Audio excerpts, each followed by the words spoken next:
Hello everyone, एक बार फिर से आप सभी का आपके अपने ही चैनल पर बहुत बहुत स्वागत है। आज ये जो मैं केक बना रही हूँ ये मुझे 1 kg में बनाना है। सो इसके लिए मैंने यहाँ पर टीन साइज़ यूज़ किया है 7 इंच का। अब जब भी 1 kg का केक मुझे बनाना होता है ना, तो मैं 300 ग्राम प्रीमिक्स लेकर स्पॉन्ज बेक करती हूँ। बट यहाँ पर ना मैंने 400 ग्राम प्रीमिक्स लेकर ये स्पॉन्ज बेक किया था 7 इंच के टिन में। और इसमें से फिर मैंने इजीली 3 स्लाइसेस निकाल ली। अब आप सोच रहे होंगे कि यहाँ पर मैंने स्पॉन्ज का वेट क्यों बढ़ाया। क्योंकि ये जो केक है ना, ये मुझे बनाना था ब्लैक करंट फ्लेवर में। और जब मैंने अपने क्लाइंट को कहा कि मैं इसमें फिलिंग के लिए जो ब्लैक ग्रेप्स होते हैं उनका कंपोट बनाकर बीच में ऐड करूं, तो उन्होंने कहा नहीं। फिर मैंने कहा कि यहाँ पर अगर आप चाहते हैं स्पॉन्ज में मैं ब्लैक रेजिन ऐड कर देती हूँ, तो वो भी उन्होंने कहा कि नहीं, उनके बेटे को ना ये सिंपल ही केक पसंद है। तो अब यहाँ पर क्या था कि सिर्फ ना मुझे बीच में ब्लैक करंट क्रश ही ऐड करना था। अब वो भी मेरे पास नहीं था, क्योंकि ब्लैक करंट फ्लेवर के ना ऑर्डर बहुत ही कम होते हैं। तो इस केक के लिए ही मैंने ब्लैक करंट फ्लेवर का ये जो क्रश है ये मंगवाया मैंने।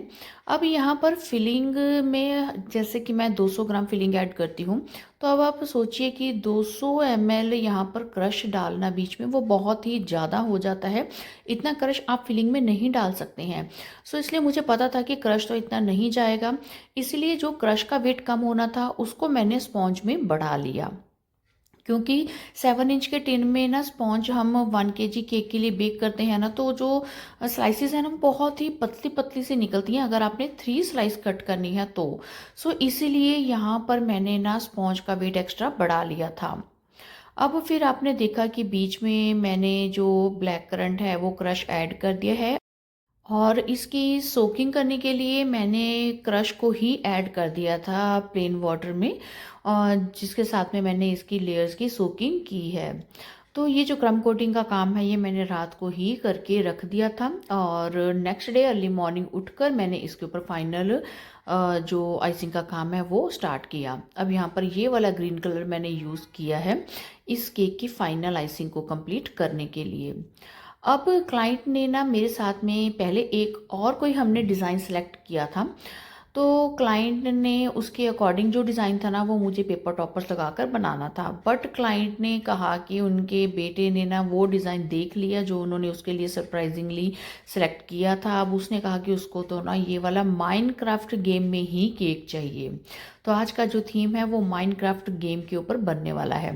तो अब उन्होंने कहा कि अब उनको ना ये थीम चेंज करना पड़ेगा। तो उन्होंने एक फ़ोटो सेलेक्ट की और मुझे भेजी। उस फोटो में जो केक था ना उसकी फ्रॉस्टिंग डार्क गनाश के साथ में हो रखी थी, जबकि वो ट्रफल केक था। तो उन्होंने कहा कि उनको ट्रफल केक तो नहीं चाहिए, उनको केक तो ब्लैक करंट ही चाहिए। तो आप कोई बात नहीं, इसका ना फ्रॉस्टिंग का कलर चेंज कर दीजिए। क्योंकि मैंने कहा कि इतना डार्क ब्राउन कलर ना हम क्रीम में नहीं ला सकते। तो उनके साथ में मैंने एक दो और फोटोज़ इस थीम की शेयर की, तो उनको ये ना ग्रीन कलर ठीक लगा। उन्होंने कहा आप इस लाइट से ग्रीन कलर के साथ में ही इस केक की आइसिंग का काम कंप्लीट कर लीजिए, ये वाला ग्रीन कलर उनको ठीक लग रहा है। तो ऐसे मैंने इस केक की जो आइसिंग है वो सारी ये ग्रीन कलर के साथ में कंप्लीट कर दी। अब क्लाइंट ने ना इस केक के अकॉर्डिंग जो फोटो शेयर की थी ना उसमें मुझे बनाने थे फॉन्डेंट के टॉपर्स बहुत सारे। और इस टाइप का केक जो है ना वो मुझे आज फर्स्ट टाइम ही मौका मिला था बनाने का। क्योंकि एक बार पहले भी बहुत टाइम पहले एक क्लाइंट के साथ में माइनक्राफ्ट गेम को लेकर मेरी डिस्कशन हुई थी। वो मुझसे केक बनवाना चाहते थे, ये आज से लगभग 3 साल पहले की बात होगी। बट जब मैंने उनको प्राइस बताया ना तो उनको प्राइस बहुत ज़्यादा लगा। क्योंकि इसके जो टॉपर्स है ना, देखिए उसमें बहुत ज़्यादा फॉन्डेंट भी यूज़ होता है, और वो बहुत और टाइम लेकर भी बनाने वाला काम है इसके फॉन्डेंट के टॉपर्स का। तो उसके अकॉर्डिंग ही मैंने उनको प्राइस बताया था, बट उनको वो तब सूटेबल नहीं लगा था। तो आज जाकर 3 साल बाद ये मुझे दोबारा एक मौका मिला था कि मुझे ये वाला थीम का केक बनाने के लिए ऑर्डर आया। तो यहाँ देखिए मैंने केक की जो फिनिशिंग है वो कंप्लीट कर दी है। और जब आप वीडियो को प्रॉपर देखेंगे बिना स्किप किए तो आपको ज़्यादा अच्छे से पता चलेगा कि स्क्वायर केक की आइसिंग को कैसे करना है, ताकि इसके जो कॉर्नर्स हैं वो एकदम नीट एंड क्लीन बने, इसके एजेस भी शार्प बने। तो तो यहाँ पर मैंने केक की ना आइसिंग का काम कंप्लीट किया। फिर थोड़ा-सा ना मुझे यहाँ पर ग्रास नोज़ल के साथ में ऊपर ग्रास बनानी थी। वो मैंने ऊपर टॉप पार्ट पर बॉर्डर्स पर ग्रास बनाकर और फिर ये वाले काम को कंप्लीट करके और केक को फ्रिज में चिल होने के लिए अच्छे से रख दिया। अब पहले क्लाइंट ने कहा था कि उनको ना दोपहर को 2 बजे ये केक चाहिए। फिर बाद में क्या हुआ कि क्लाइंट का थोड़ा-सा प्रोग्राम चेंज हो गया, तो उन्होंने कहा कि अब जो केक है ना वो उनको शाम को 6 बजे चाहिए। तो ऐसे शाम के 6 बजे के टाइम के अकॉर्डिंग हमारा ये जो टाइम है डिस्कस फाइनल हो गया था कि उनको शाम को मुझे 6 बजे केक भिजवाना है। पर यहाँ पर भी इस टाइम को लेकर बहुत सी ना प्रॉब्लम क्रिएट हो गई थी, वो भी मैं आपको आगे बताती हूँ कि हुआ क्या था। अब यहाँ पर देखिए इस केक के लिए जो मुझे टॉपर्स बनाने थे ना, उनमें ना माइनक्राफ्ट गेम के 3 जो मेन कैरेक्टर हैं वो मुझे बनाने थे, जो कि फ़ोटो के अकॉर्डिंग थे। एक तो मुझे यहाँ पर ये स्केलेटन बनाना था, जो कि ये पूरा वाइट कलर में ही बनाना है। तो पहले जब मैंने इस वाले टॉपर को बनाना शुरू किया ना, इसके सारे पार्ट्स अब देखिए आपको साथ के साथ देखकर ही पता लगेगा कि मैं कैसे बना रही हूँ। बस इसमें ये है कि सारा का सारा काम जो है ना वो आप हाथ से नहीं कर सकते हैं, आपको यहाँ पर फॉन्डेंट स्मूदर्स का ही यूज़ करना पड़ेगा। तो यहाँ पर ये मेरे पास लकीली 2 पीस थे फॉन्डेंट स्मूदर्स के, इनके साथ में ही मैंने ये सारे रेक्टेंगुलर शेप के जितने भी मुझे यहाँ पर पार्ट्स बनाने थे फॉन्डेंट के, वो इसके साथ में बड़े इजीली मेरे बन गए। तो अब ये जो मैंने स्केलेटन की बॉडी जब सारे पार्ट्स इसके कट कर लिए और इसको जब मैंने असेंबल किया, तब मुझे ना ये वाला बहुत बड़ा लगा शेप में। अब फिर से मुझे इसके सारे पार्ट्स को मैंने दोबारा से अलग किया, इसके बॉडी पार्ट्स को, और फिर उनको ना मैंने साइज़ में छोटा किया सभी इसके बॉडी पार्ट्स को, और फिर से उनको दोबारा से मैंने पानी लगाकर आपस में स्टिक किया।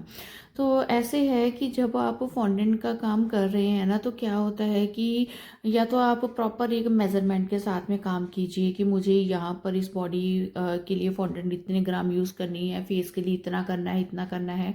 बट क्या होता है कि कभी कभार ही हमारे पास ना फॉन्डेंट का काम आता है, तो उसमें हमारे पास ना इतना मतलब हिसाब किताब लगाने का एक जजमेंट नहीं होती कि कहाँ पर कितनी फॉन्डेंट यूज़ होने वाली है। सो यहाँ पर भी ऐसा ही हुआ कि मैंने एक बार ये पार्ट सारा बना लिया और फिर मुझे दोबारा से इसके ऊपर काम करना पड़ा, क्योंकि ये देखने में बहुत बड़ा लग रहा था। अब यहाँ पर जब मैंने इसके और भी बाकी करैक्टर भी बनाए ना, तो तब मुझे लगा कि यहाँ पर जितने साइज़ के मैंने फॉन्डेंट के टॉपर्स बनाए थे ना, मैं उनसे छोटे साइज़ में भी इनको बना सकती थी। बट जब मैं बना रही थी तब मुझे ऐसा नहीं लग रहा था कि ये बहुत बड़े बन रहे हैं। हालांकि मैंने हर बार जब भी इनके पार्ट को रेडी में कर रही थी, तो मैं एक्स्ट्रा पार्ट ना कुछ कहीं ना कहीं से ना फॉन्डेंट कम करती जा रही थी, सो दैट केक के ऊपर इनका वेट बहुत ज़्यादा ना आए और ये बहुत बड़े भी ना बन जाएं। तो यहाँ पर भी देखिए मेरा जो फर्स्ट वाला टॉपर है जो कि स्केलेटन है, वो मेरा बनकर रेडी हो गया था। अब इतने मतलब इसका ना वेट भी बहुत ज़्यादा भारी था। यहाँ पर आप देखा मैंने सिर्फ इसकी सारी बॉडी में ना एक सिंगल स्क्रूअर ही डाला है, जिसको कि मैं केक के अंदर तक इंसर्ट करने वाली हूँ। अब ये पार्ट बनाकर मैंने साइड पर रख दिया।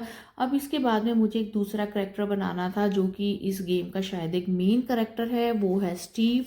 और उसके लिए भी ये फॉन्डेंट स्मूथर्स का यूज़ करते हुए ही मैंने इसके सारे पार्ट्स को रेडी किया है।